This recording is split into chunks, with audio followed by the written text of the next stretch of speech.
Ora, seja bem-vindo ao Think Tank desta semana. O Think Tank é um programa aqui do canal Acordo do Dinheiro, onde nós fazemos a análise semanal do ponto de vista da economia e da política. Semanalmente também estão comigo o Joaquim Aguiar à minha esquerda e o Jorge Marrão à minha direita. Mas antes de irmos ao programa de hoje e perceber qual é o seu menu, deixe-me só recordar que a Acordo do Dinheiro tem uma parceria com o Prozis e que este programa ainda tem ajuda à produção do Grupo Sem Disalidade. Agora sim, o que é que se passou esta semana? Essencialmente, o congresso do PST. Um congresso que era para ser estatutário e acabou sendo uma gigantesca manifestação de existência política e também de união como há muito não se via. Com uma surpresa pelo meio, o aparecimento de Cavaco Silva, que já não ia a estas coisas de congressos há várias décadas. Ora, vamos colocar algumas questões hoje. O que é que significou esse congresso? Se a ajuda de Cavaco Silva conta e se Luís Montenegro é capaz de manter este elan, este momentum, para os tempos mais próximos. Joaquim Aguiar, o que é que achou do congresso do PSD? O congresso do PSD foi um comentário sobre a Troika e o que foi dito sobre a Troika pelos partidos portugueses.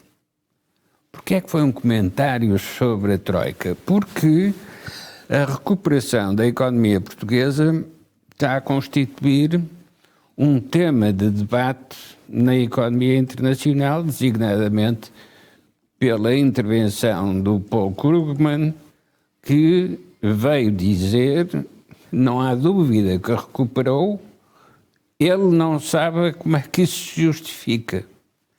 Ora, nós temos a obrigação de justificar porque estamos cá e conhecemos o povo e conhecemos o clima.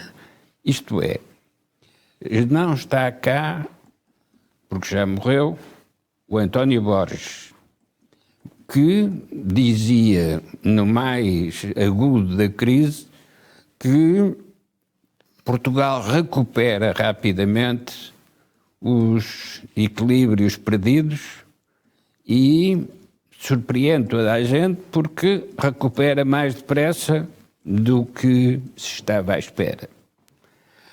Ora, a surpresa é também porque os temas da economia são ocultados, são escondidos, são distorcidos por razões políticas e, portanto, debate-se com grande vivacidade, enquanto que no terreno as coisas estão a acontecer sem ligar nada com aquilo que são os debates. Mas, Joaquim, deixe ficar a segunda parte para depois, porque eu gostava de lhe perguntar se concorda com aquela que era a opinião do António Borges sobre a economia portuguesa, que caía, mas mudava rapidamente, recuperava rapidamente. Pois é mesmo disso que eu estou a falar, porque é isso que o Krugman não percebe. Pois. Mas que se soubesse, ou se estivesse cá o António Borges para ir falar com ele, explicava tudo se explicava.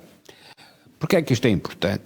Porque este congresso é um comentário do PSD sobre si próprio. Porque anda à espera de encontrar a figura carismática que possa dirigir o rebanho nesta passagem pelo deserto.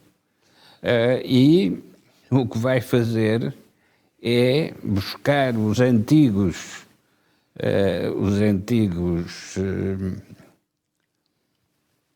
tratadores de rebanho para ver como é que isso se faz.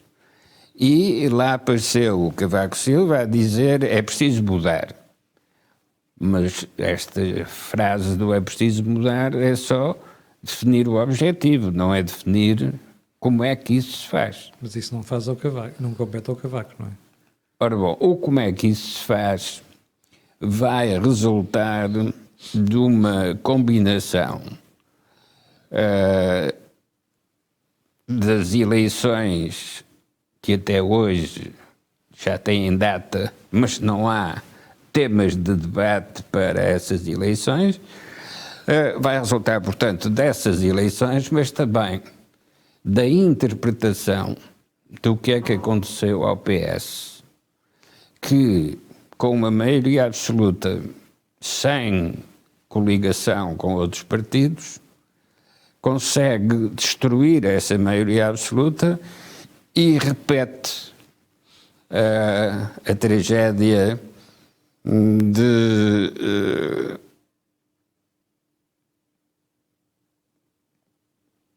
José Sócrates, da última governação. agora na condução de António Costa.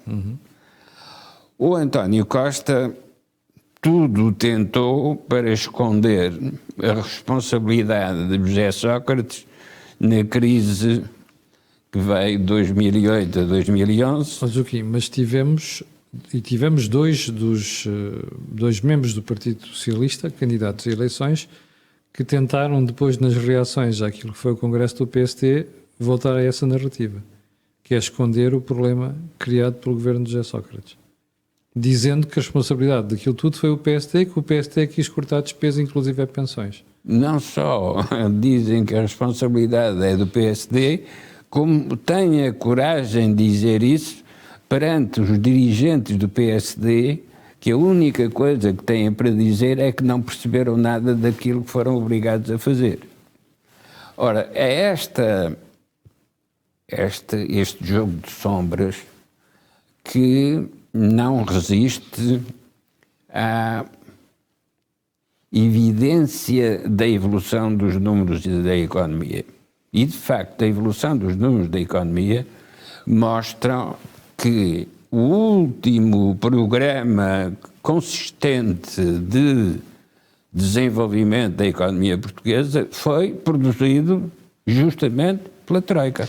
Ô Joaquim, mas porquê que o PSD não consegue explicar isso ao país? Porque o PSD foi completamente cilindrado pelo Partido Socialista nos últimos 8 anos. Não é só cilindrado, é o morcego atraído pela luz.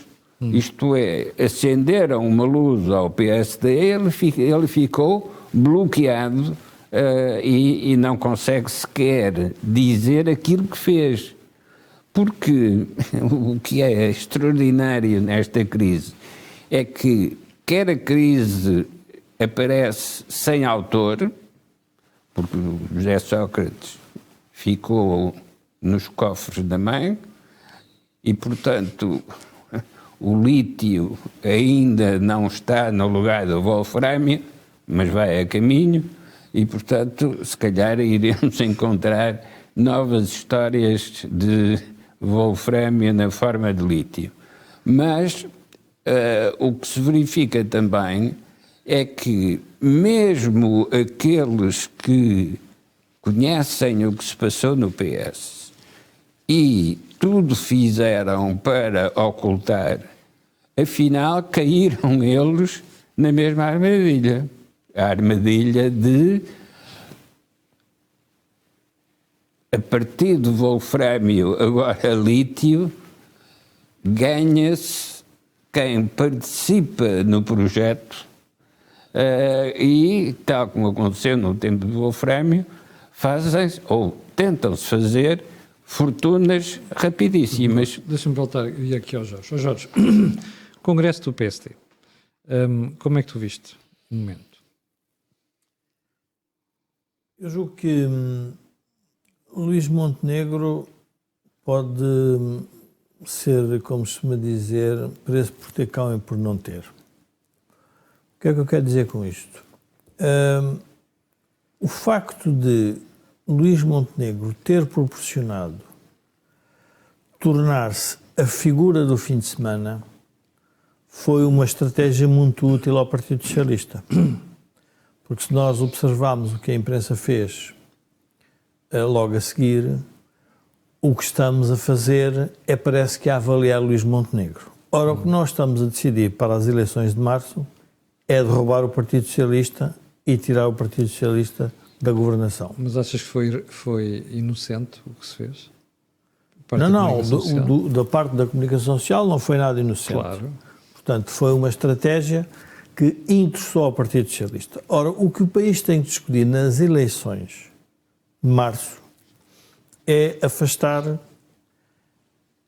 o partido de António Costa, que nos últimos tempos gerou 2 primeiros-ministros com problemas na justiça, várias demissões inexplicáveis, outras explicáveis, outras inexplicáveis, ataques aos diferentes poderes e contrapoderes da sociedade portuguesa, Presidente da República, Ministério Público, a forma como foi feita a escolha de alguns reguladores, a forma como se distribui no comentário e na opinião pública e publicada em Portugal, e, portanto, julgo que serviu de alguma forma ao Partido Socialista o facto de Luís Montenegro ter trazido uma nova frescura para o PSD. Isto do ponto de vista de estratégia e de tática política do Partido Socialista eu compreendo. Do ponto de vista do PSD, eu julgo que terá que começar a ter mais cuidado. E onde é que eu vejo os cuidados que é preciso ter? O primeiro cuidado é explicar à população que António Costa foi o melhor aluno de Pedro Passos Coelho, porque percebeu que não conseguia gerir a dívida de Portugal sem ter as contas arrumadas, não é as contas certas, as contas arrumadas, que na versão socialista, para Pedro Passos Coelho se chamava austeridade, na versão costista chama-se contas certas. Mas o grande aluno, já que estamos a falar, sempre tivemos na política portuguesa, sempre houve a tradição de falarmos em professores e alunos, então há uma coisa que tenho que reconhecer, é que foi um grande aluno. Ora, o Partido Social Democrata não se pode esquecer disso, porque de repente eu vi comentadores, comentaristas, opinion makers, a desconfiarem das contas do PSD. E eu pergunto-me mesmo, mas que credibilidade é que tem alguém do Partido Socialista para desconfiar das contas do PSD, que se não fossem as contas do PSD, nós estaríamos numa situação que nem o Krugman conseguiria explicar. Bom, e portanto eu julgo que é preciso perceber e tentar o PSD não perder de vista porque é que algum do sucesso que o Partido Socialista possa ter tido em Portugal ainda é resultante daquilo que aconteceu. E, desgraçadamente, também parte do sucesso também é responsabilidade do próprio Partido Socialista.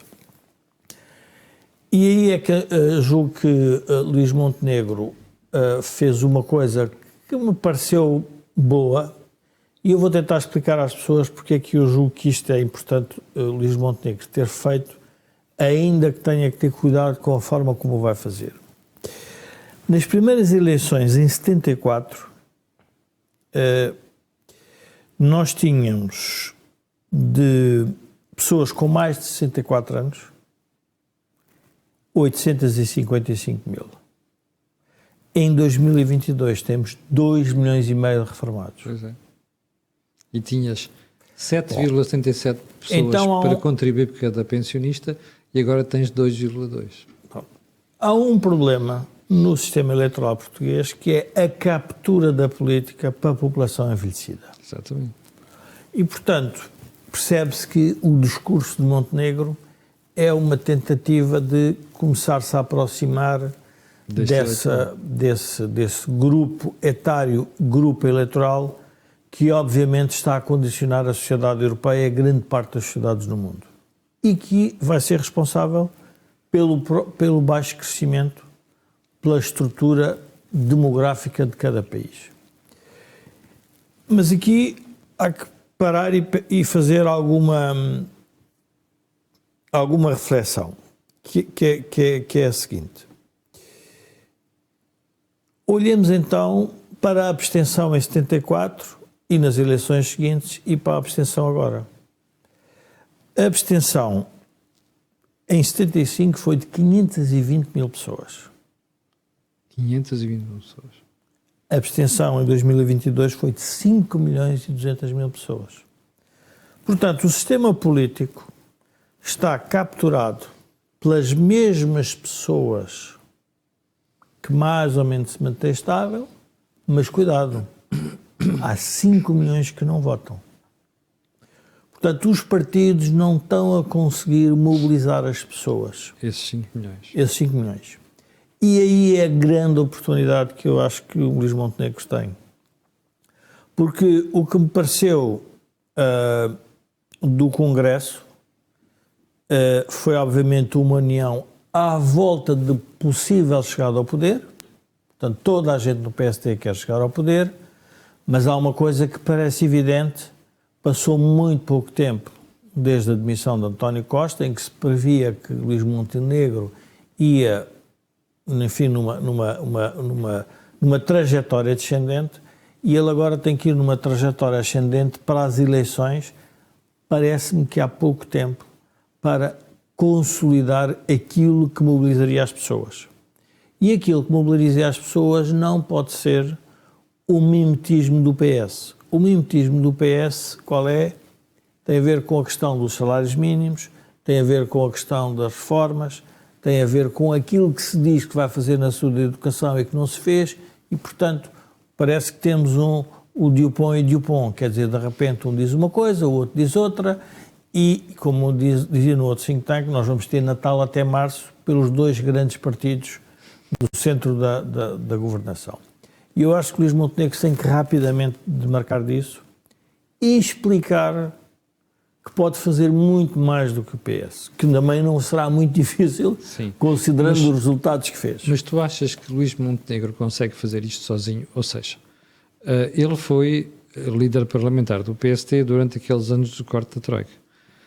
Provavelmente terá cometido o erro de, nos primeiros meses do seu mandato, não ter clarificado qual é a opinião dele e do partido em relação aos reformados. Portanto, a questão é, estamos muito em cima do acontecimento e propostas como a que ele fez no fim de semana vão sempre ser interpretadas como, bom, este rapaz agora vai pregar aqui uma conversa, uma tanga, desculpem a expressão, os seus espectadores, e depois, quando for Primeiro-Ministro, volta ao mesmo hábito de cortar pensões. Achas que o eleitorado vai acreditar? Não, eu julgo que o assunto ainda é um pouco mais, um bocadinho mais grave, porque o Partido Socialista montou uma estratégia para acantonar Luís Montenegro. Completamente. Uma delas é vir dizer que o governo de Pedro Passos Coelho falha por causa dos pensionistas. Sim. E eu vou dar os números para as pessoas perceberem. Pedro Passos Coelho, quando perdeu as eleições, teve 2 milhões de votos. 2 milhões de votos.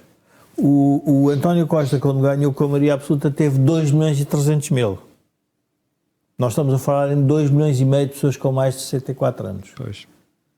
O que eu quero dizer é o seguinte: cuidado, porque o eleitorado português, o Joaquim, há uns anos apresentava sempre um gráfico do eleitorado português que era uma serpentina. Andava assim entre o partido, entre o PS e o PSD. Mais ou menos lembra-se das serpentinas que o Joaquim fazia, e é verdade. A serpentina maior que nós tivemos foi Cavaco Silva, que teve 3 milhões de votos. O máximo que o Partido Socialista teve, estive aqui a ver, foram 2 milhões e meio de votos. Portanto, há muito espaço para Luís Montenegro crescer. Agora, não pode ser crescer ancorado na estratégia do PS. E qual é a estratégia do PS? É se faz ou não acordo que chega? Uhum. Se é ou não um legado de um herdeiro de Pedro Passos Coelho? Se gosta ou não da Troika? E eu penso assim, mas o que é que isso interessa?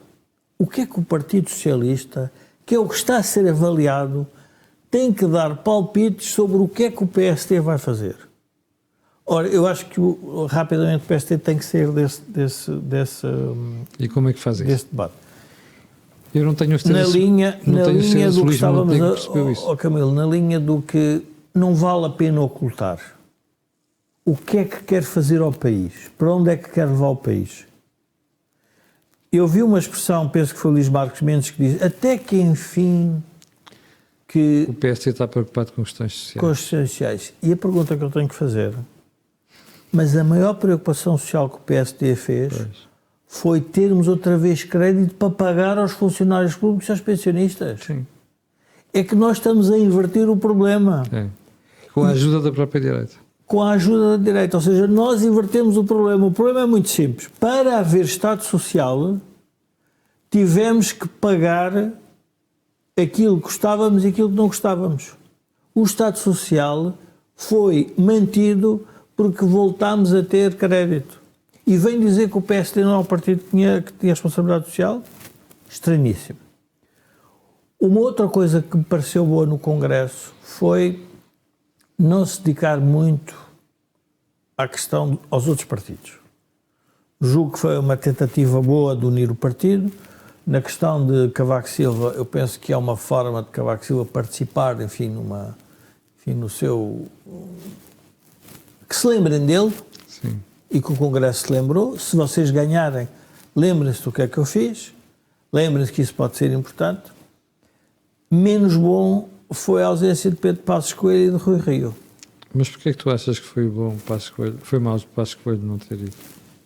Não é Passos Coelho, não sei se devia ter ido ou não, até porque as questões de consolidação de liderança são importantes e, portanto, é preciso fazer a gestão disso. Eu acho que teria sido um erro Passos Coelho ir. Não, certo. Por causa dessa consolidação o que eu de quero liderança. dizer é o seguinte, mas não pode ser um partido como o PSD, sabendo que vem de um trauma, que teve que governar nas piores condições que alguma vez se imaginou, não respeitar aquilo que voltou a pôr Portugal no ciclo da normalidade, se quiser, da normalidade orçamental. Sim. Isso não se faz, não é bom fazer-se isso, porque isso demonstra falta também de respeito sobre o passado. Mas depois disse, bom, mas a verdade é que, como dizíamos no outro programa, há um elefante na sala, sempre com Pedro Passos Coelho e Alexandre Montenegro. Mas vamos esquecer isso, porque eu julgo que não é importante para as pessoas, não deveria ser importante esse tema. Julgo que o tema central que nós temos de debater até março é porque é que o Partido Socialista tem que ser afastado da área do poder. Agora, porque é que a direita, coordenada por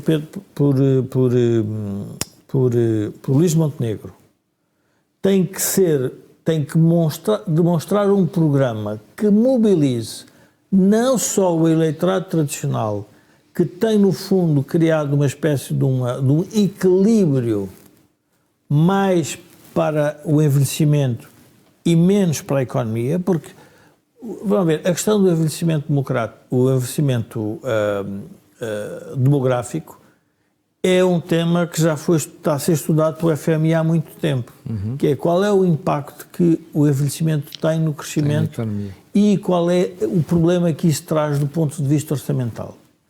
E, portanto, julgo que há aqui há lições boas que o PSD tem que tirar sobre este Congresso. Joaquim, o que é preciso? O Joaquim trabalhou com o professor Cavaco Silva. Todos nós sabemos que ele entra mesmo no eleitorado do PS como ninguém do PSD entra. Ele não ia a um congresso há 30 anos, ou coisa parecida. Foi lá e não se limitou a fazer figura de presente, fez 3 ou 4 declarações daquelas à la Cavaco, nomeadamente, o país vai precisar mesmo de uma mudança, absolutamente uma mudança. Joaquim, este apoio é relevante para Montenegro. O que é que ele devia fazer para aproveitar isto e criar um momentum de crescimento? Foi o que não conseguiu fazer. Então vamos, com serenidade, enfrentar o paradoxo do PSD. É que o PSD tem razão e não sabe a razão que tem. Pois, e não sabe expô-la. Não sabe expor, é que nem sequer sabe interpretar. Tem razão, porque o sítio onde está, na geometria do sistema partidário português, o sítio onde está é o sítio onde está a razão na sociedade portuguesa. Seja na economia, seja na saúde, seja na cultura, é naquele sítio que está a vitalidade da sociedade portuguesa. Como é que se prova que esse sítio é o centro da vitalidade? Com a maneira como se resolveu a crise de 2008, 2011. Resolveu-se não pela via da sofisticação das teorias e dos argumentos, seja da política, seja da economia, mas resolveu-se pelo senso comum da classe média portuguesa. Qual era a grande diferença entre o Partido Socialista e o Partido Popular Democrático? É que o Partido Socialista tinha nos seus eleitores uma maioria que pagava imposto profissional, enquanto que o PSD tinha nos seus eleitores uma maioria que pagava imposto complementar, que eram os pequenos proprietários, os donos de mercearias, e que depois evoluíram para os donos dos grandes supermercados que temos hoje. Mas a base desses grupos e o seu comportamento político e eleitoral é o mesmo que era há 40 e 50 anos. O que é que caracterizava, e esse é o tal paradoxo do PSD, o que é que caracterizava o PSD?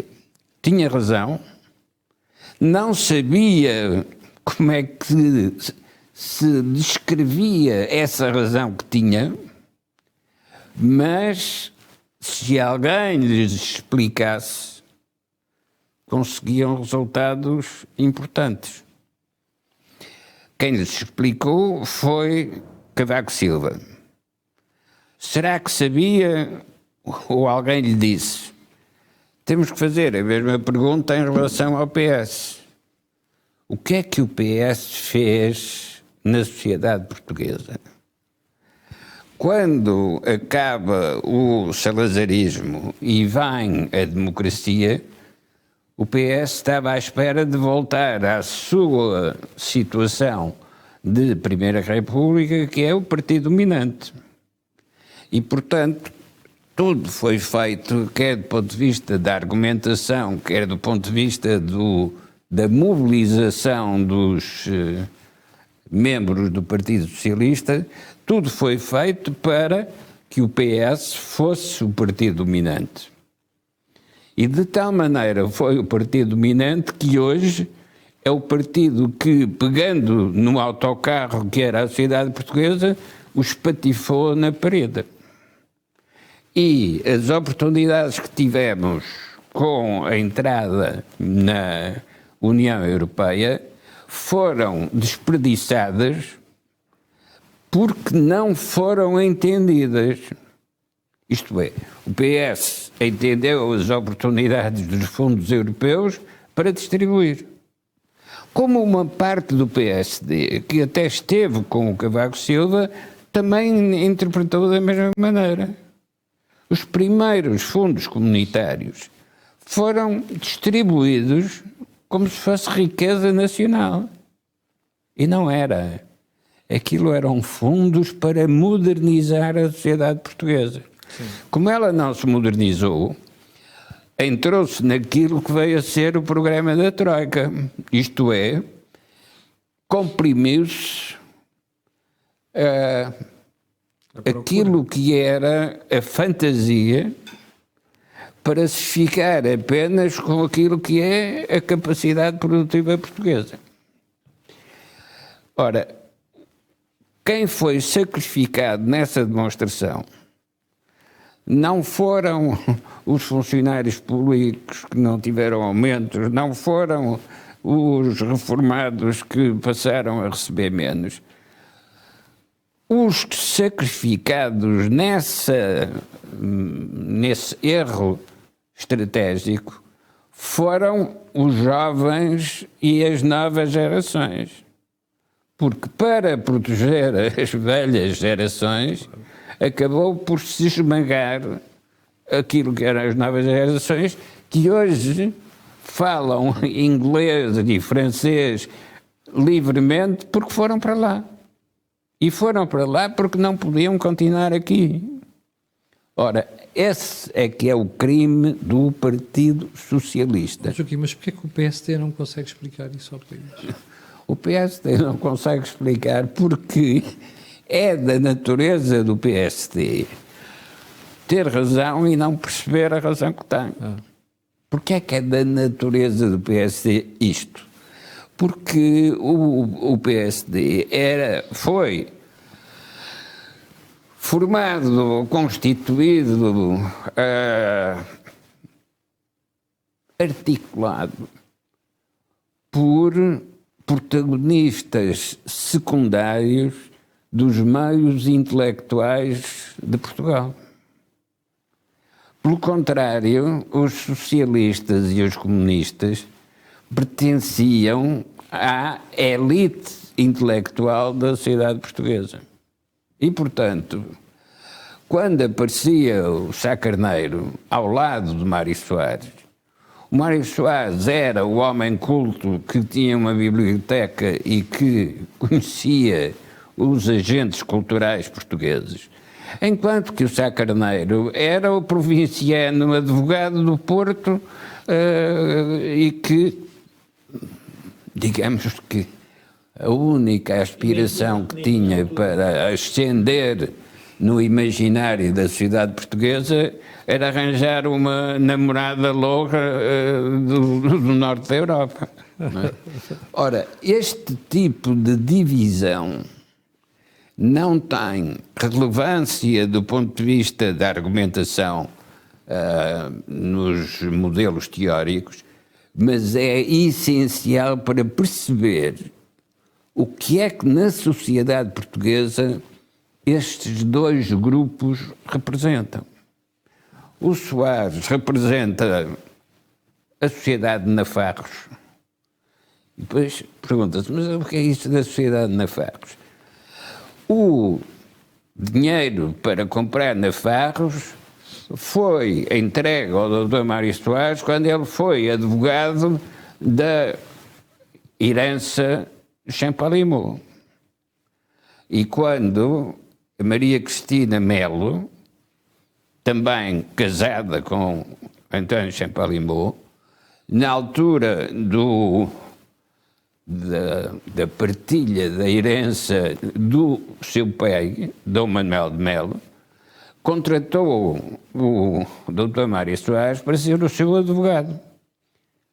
E porquê contratou o Dr. Mário Soares para ser o seu advogado?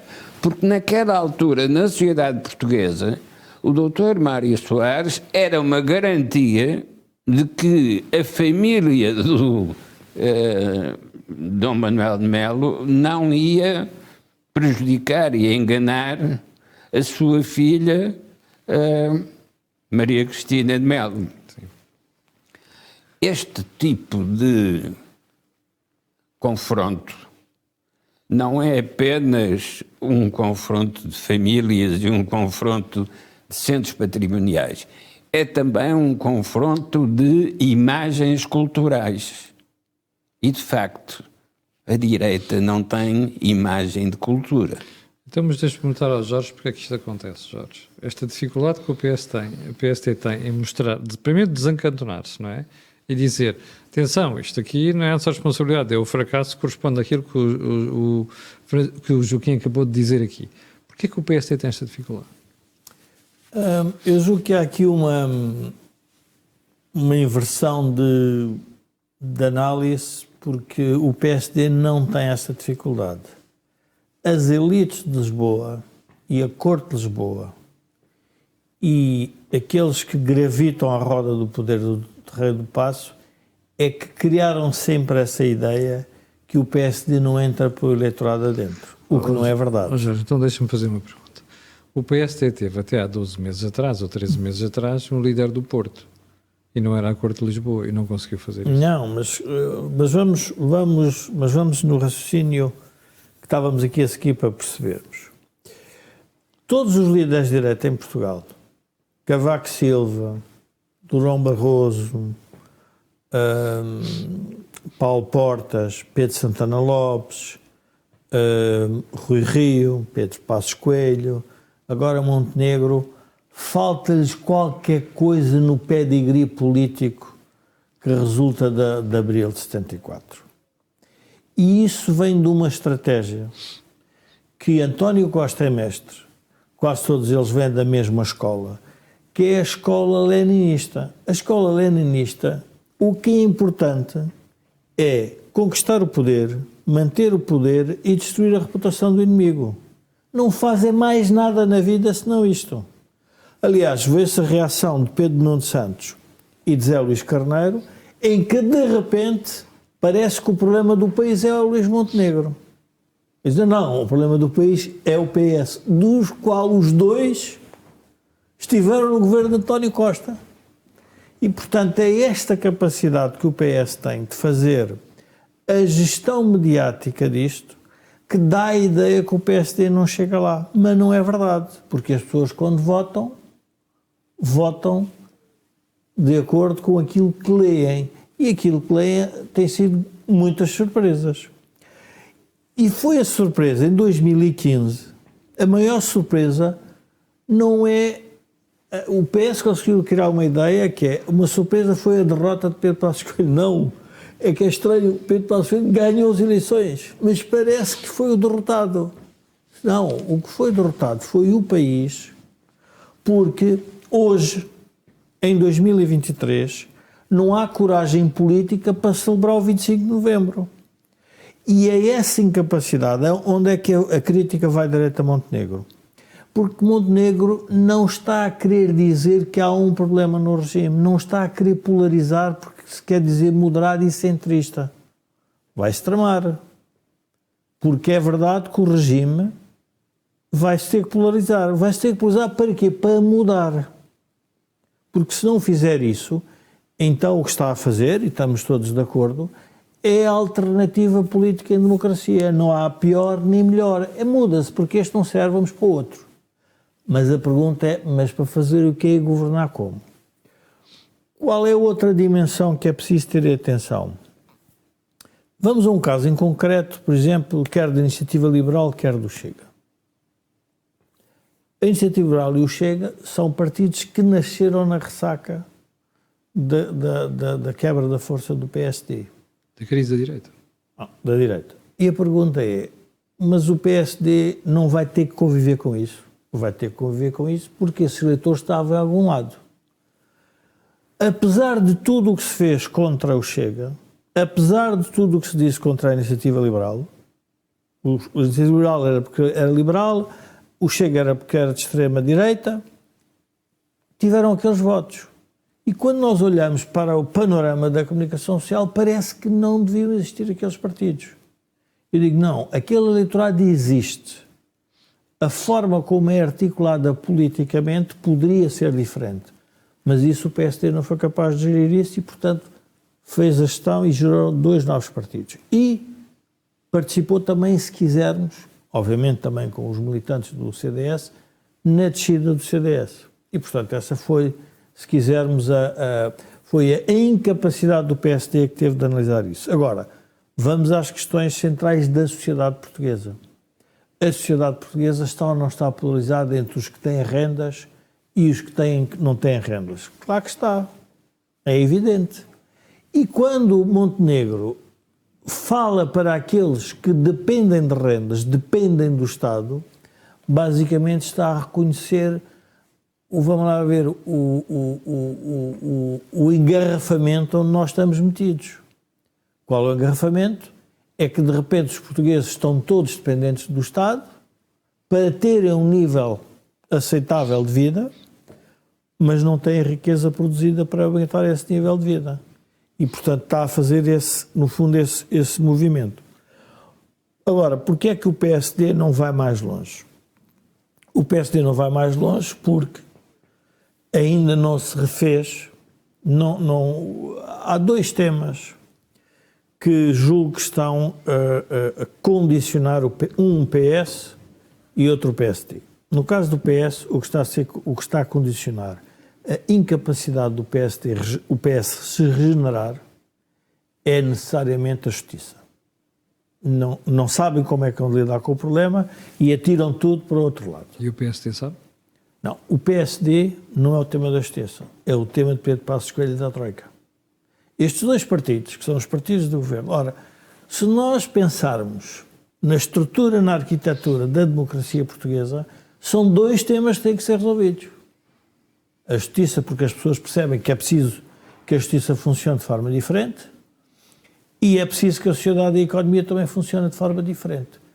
Porquê é que os portugueses não fazem a seguinte pergunta? Porquê é que o Bloco de Esquerda e o PC abandonaram o PS? Qual foi a razão?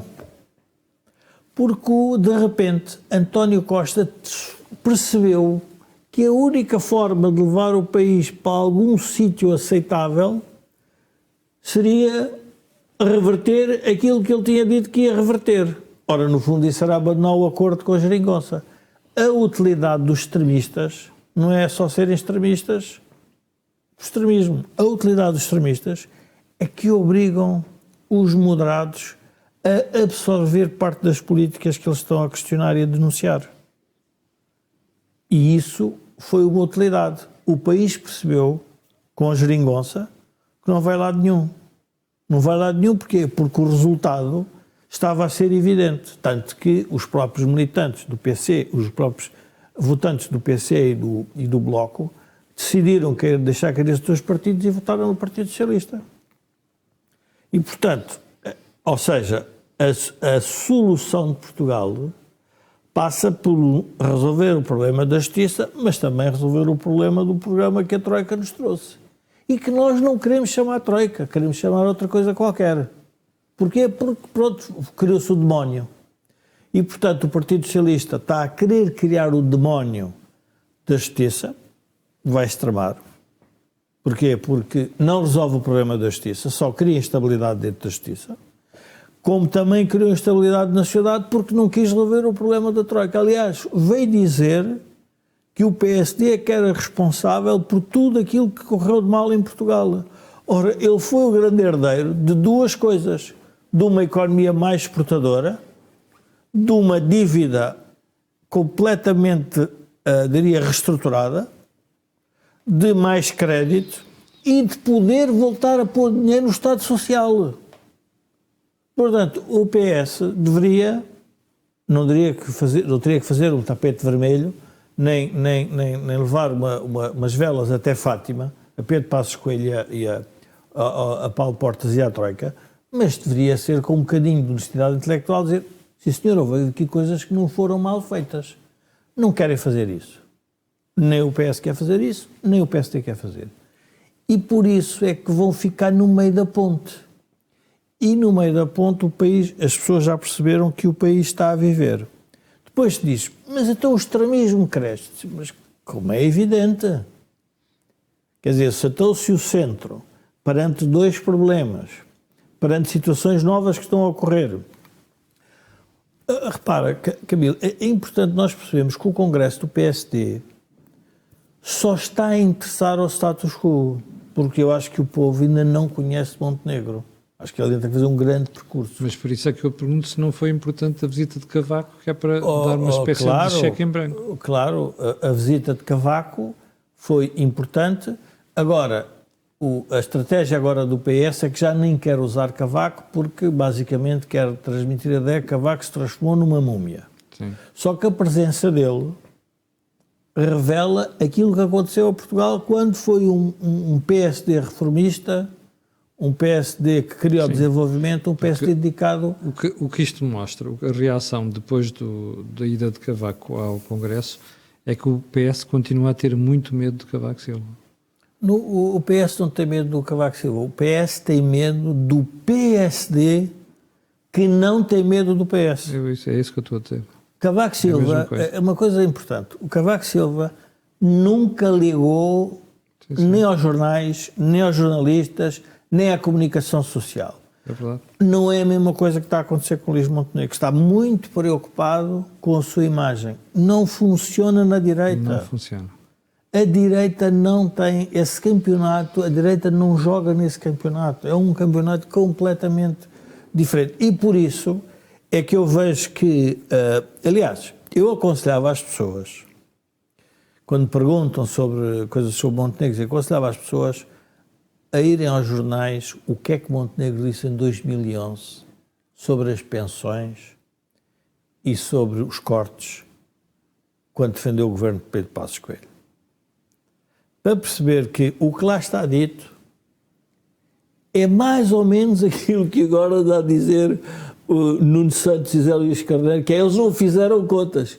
O que eu tive a ver, eu tive o cuidado de ver, em 2011, ele diz, não, mas nós aceitamos as propostas do PS se for com neutralidade orçamental, se não desequilibrar as contas. Eu penso para comigo, então, vocês criticaram o PSD por equilibrar as contas.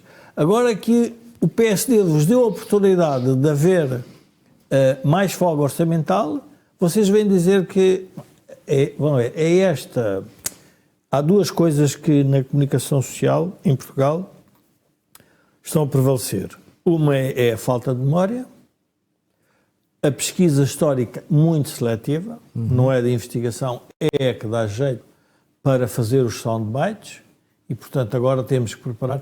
Montenegro, o que o Luís Montenegro tem que ter cuidado com este Congresso é que, na lógica do Joaquim, é que o PS adora este foco, porque na sombra, e qual é a sombra? É não contar a história do que é Pedro Nuno Santos e o que é Zé Luís Carneiro.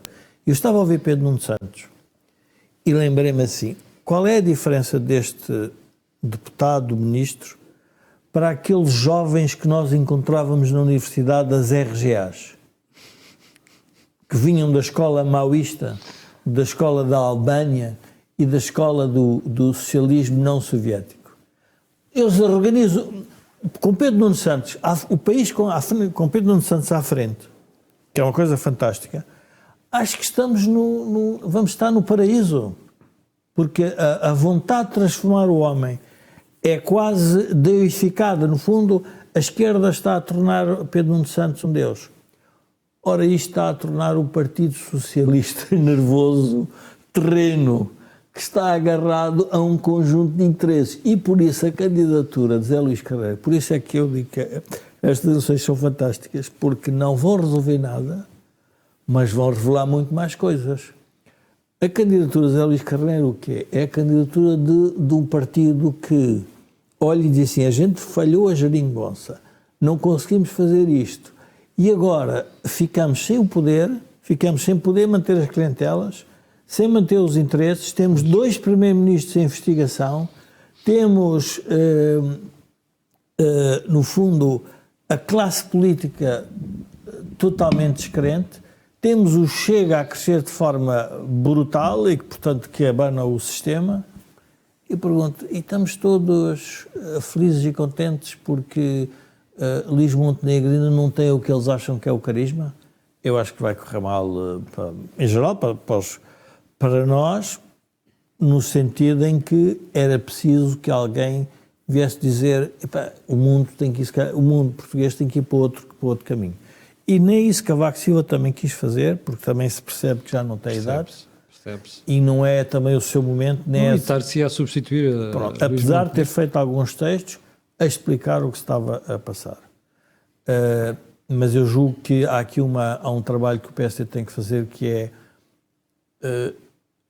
não se deixar condicionar. Não se deixar condicionar. Não se entusiasmar com um sucesso que aparente, em que o Luís Montenegro aparece no spotlight, porque o que o PS quer é destruir essa imagem de Luís Montenegro. Joaquim, daqui até às eleições, é possível ao PSD dar a volta? Possível? Ao PSD dar a volta? O problema do PSD é que o dar a volta é para voltar onde já esteve. Na liderança? Ora, hoje o PSD não tem responsabilidade de governo. Quem tem que passar por essa caldeira é o PS.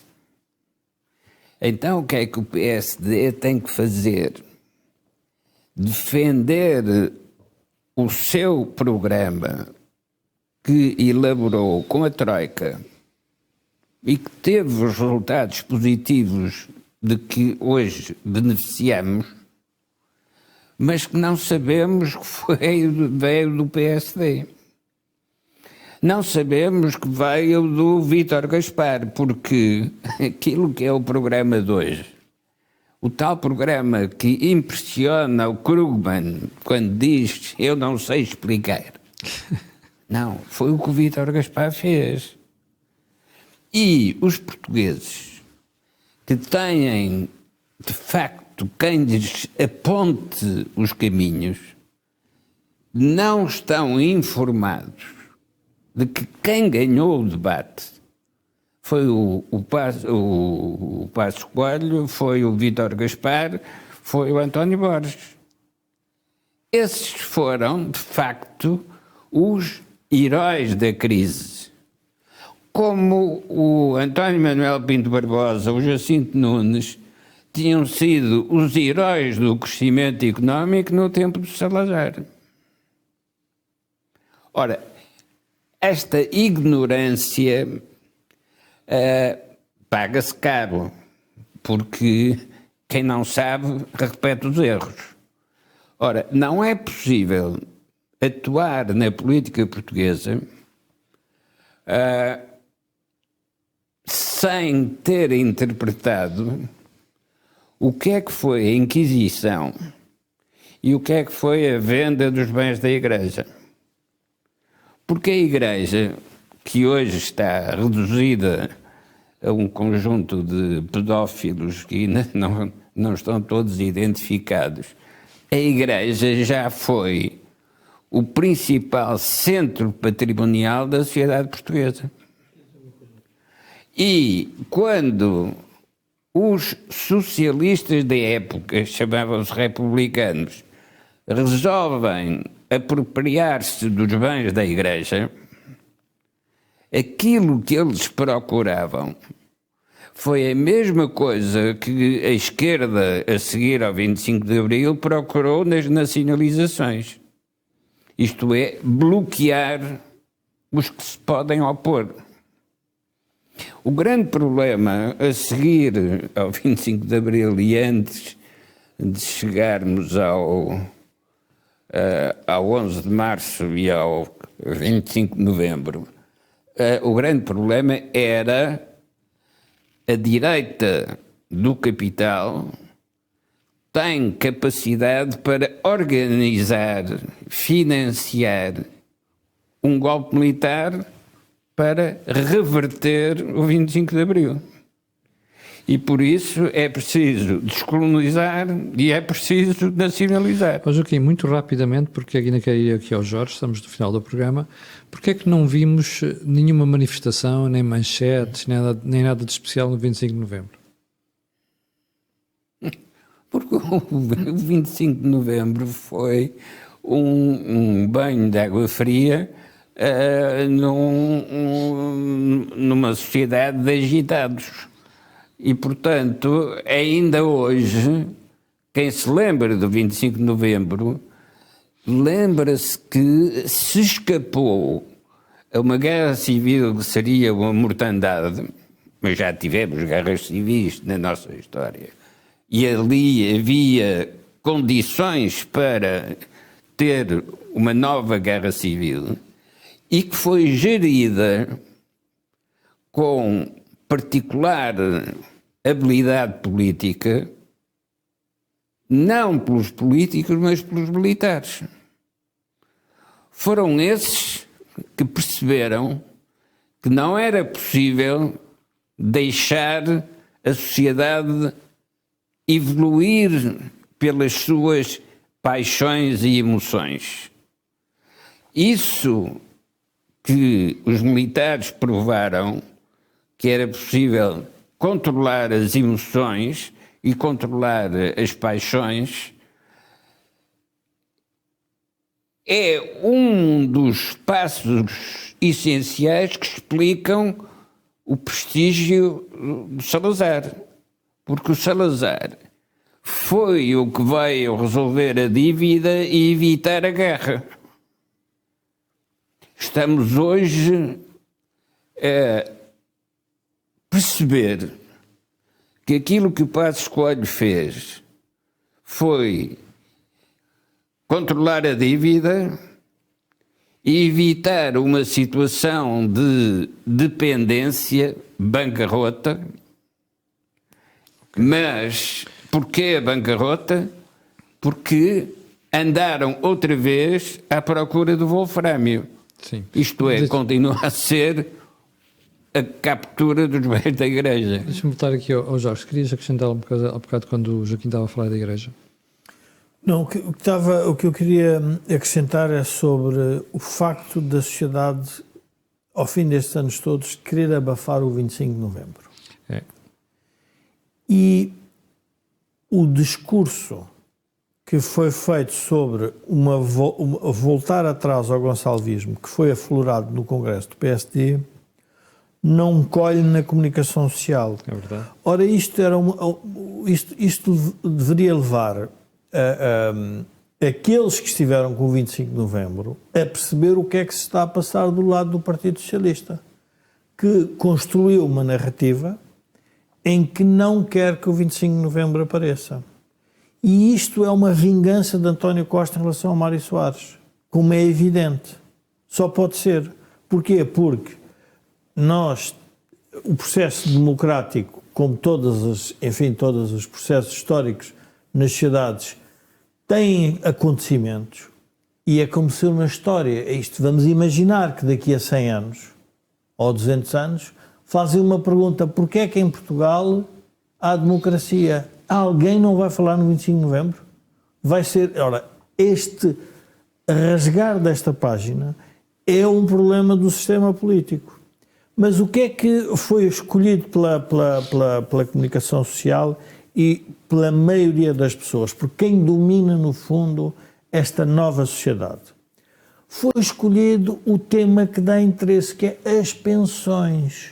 É voltar a ligar Montenegro à Troika, a Pedro Passos Coelho, e depois ao Chega. E disse, mas esperem uma coisa, mas o problema do país é esse? O problema do país é muito mais complicado. É um problema de equilíbrios poderes, é um problema de liberdade económica, liberdade de pensamento, liberdade de escrita, liberdade de opinião, de não estar dependente do Estado. Os próprios funcionários públicos, o que se vê, o que se passa hoje na educação e na saúde é o caos completo. Quando se olha para isto tudo, diz, não, mas o que interessa é só isto.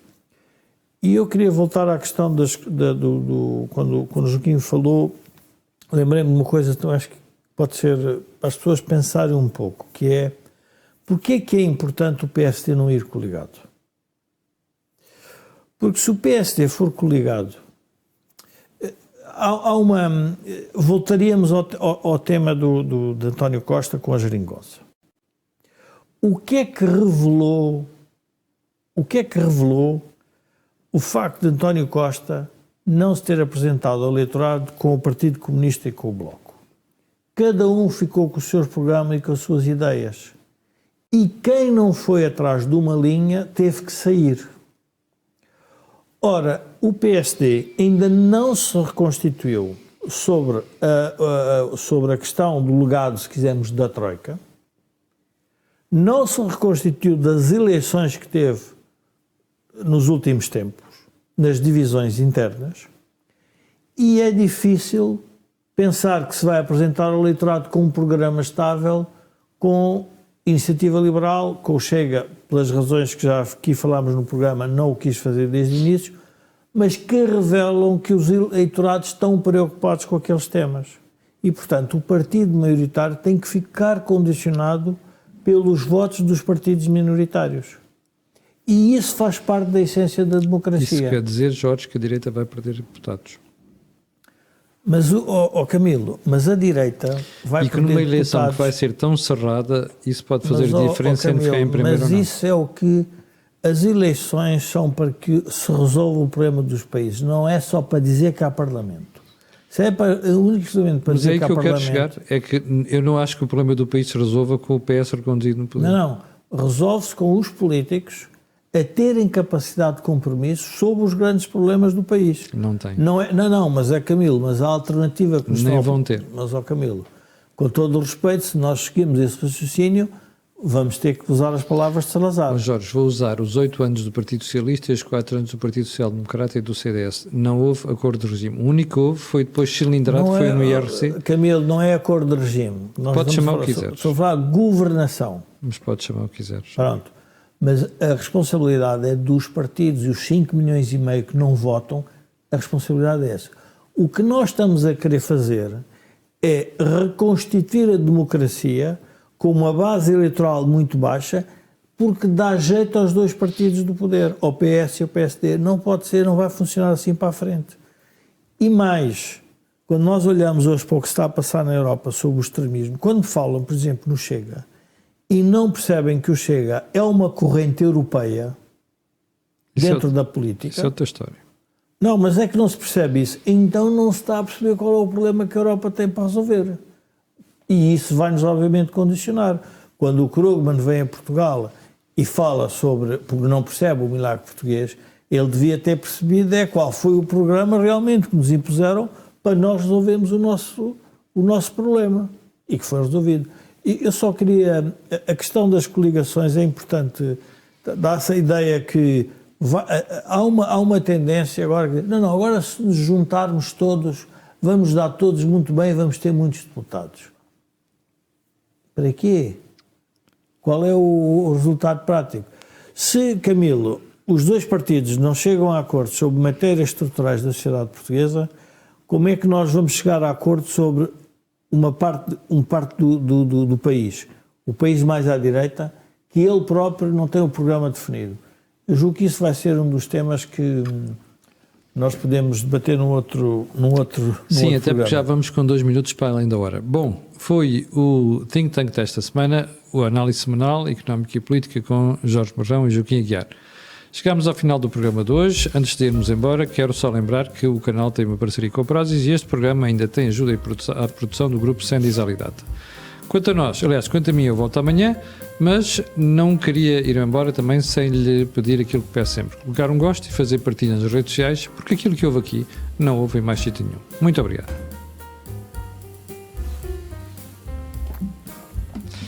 Pois pá, mas eu acho que